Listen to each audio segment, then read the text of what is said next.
અમેરિકાની ટ્રમ્પ સરકારના મૂળ સુરતના કાર્યકર્તા એવા યજ્ઞેશ પટેલે સુરત ખાતે પહોંચ્યા હતા.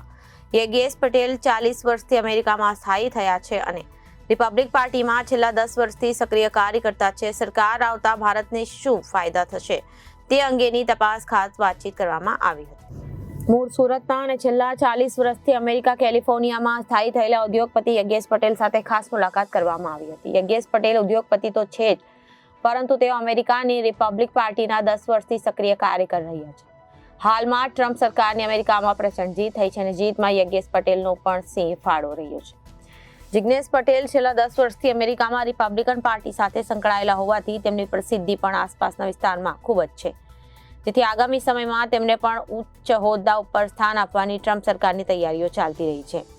સુરત ખાતે પ્રસંગમાં આવેલા યજ્ઞેશ પટેલ સાથે જ્યારે વાતચીત કરવામાં આવી ત્યારે તેણે ટ્રમ્પ સરકારના આવવાથી ભારતીયોને થનારા જે ફાયદા છે તેમના વિશે વાત કરી હતી. તેમણે જણાવ્યું હતું કે ટ્રમ્પ સરકારના આવવાથી ભારતીયોને વેપારમાં ખૂબ જ સરળતાથી તેમજ એક નવો વેગ અને રસ્તો પણ મળશે.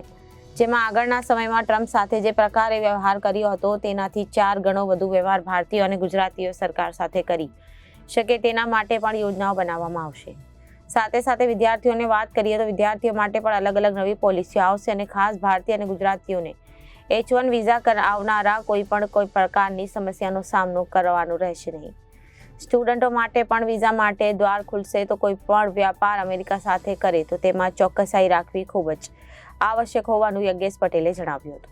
મારું નામ યોગી પટેલ છે. હું લોસ એન્જલિસ કેલિફોર્નિયા અમેરિકાથી અહીંયા આવ્યો છું. મારું મૂળ સુરત રહેવાનું છે અને અહીંયા એક લગ્ન પ્રસંગ માટે આવ્યો છું અને હું 40 વર્ષથી અમેરિકા રહું છું લોસ એન્જલિસ અને છેલ્લા 10 વર્ષથી રિપબ્લિકન પાર્ટી સાથે સંકળાયેલો છું. અને આ ફેરી રિપબ્લિકન પાર્ટી જે રીતે જીતી છે, હિસ્ટ્રી બ્રેક થયું છે. તમે લોકો બધાએ જોયું હશે કે ટ્રમ્પ એડમિનિસ્ટ્રેશન સેનેટમાં અને હાઉસમાં વિક્ટરી જે કરી છે એ રેકોર્ડ બ્રેક થયો છે. અને એના માટે આપણે ઇન્ડિયન લોકોને અને ખાસ કરીને આપણે ગુજરાતીઓનો તો બહુ જ ફાયદો થયો છે આમાં. કારણ કે આપણે ગુજરાતી લોકો બધા બિઝનેસમાં છે, બધા જ મેન્યુફેક્ચરિંગમાં, અને સ્ટુડન્ટ લોકો બધા વેલ એજ્યુકેટ છોકરાઓ ભણે છે આપણા, એટલે એ લોકોને બી ફાયદો છે. જે છોકરાઓ H1 પર અહીંયાથી ગયા છે એ લોકો બધાને બી પ્રોબ્લેમ થવાનો નથી, બધા લીગલાઇઝ થઈ જશે. સ્ટુડન્ટ વિઝા પર જે છોકરાઓ ભણવા ગયા છે એમને બી બધું વિઝા ગ્રાન્ટ થશે અને પોલિસી બધી એમના માટે બી સારી થશે. અને સ્પેશિયલી જે બિઝનેસમેન છે એ લોકોનું એક્સપોર્ટનું જે એમને લાસ્ટ 4 યર્સ પહેલાં જે ટ્રમ્પ સાથે કામ કર્યું હતું એનાથી આ ફેરી આઈ થિંક 2 times 3 times વધશે એક્સપોર્ટનું. આપણે એની સામે ઇમ્પોર્ટ બી વધશે.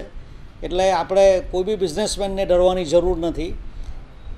તમે જે કરો છો એ કરો, ખાલી ધ્યાન આપજો ક્વોલિટીમાં પ્રોપર હોવું જોઈએ. There won't be any problem.